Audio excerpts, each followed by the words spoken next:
Alors j'ai choisi de soutenir Ségolène Royal depuis qu'elle est candidate du Parti Socialiste. Ce n'était pas le cas en tout cas avant, puisque ça ne faisait pas partie de mon choix au moment de l'élection du candidat. Mais c'est vrai que j'ai appris à écouter, j'ai appris surtout à écouter profondément et à lire ce qu'elle avait pu écrire sur ses envies, ses désirs d'avenir au niveau de la France.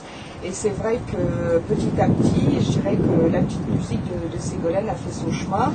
J'en veux pour preuve les débats participatifs parce que je pense que c'est très important pour les Français de pouvoir au moins s'exprimer, faire entendre leurs soucis, leurs désagréments dans la vie de tous les jours.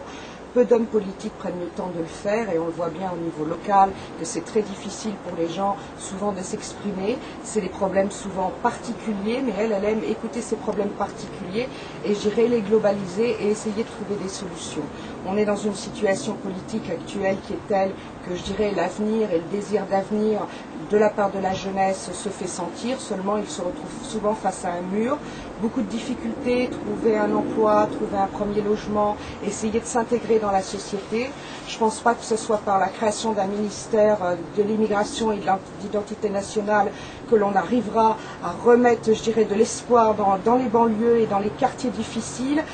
Il y a beaucoup de travail à faire, c'est long, on est ici à Roubaix et Roubaix a mis énormément de temps à se reconstruire. C'est possible quand tout le monde en a la volonté. Je pense que Ségolène a cette volonté de faire que les jeunes en France et les personnes en général, quel que soit leur âge, retrouvent vraiment leur possibilité, leur espoir et surtout, je dirais,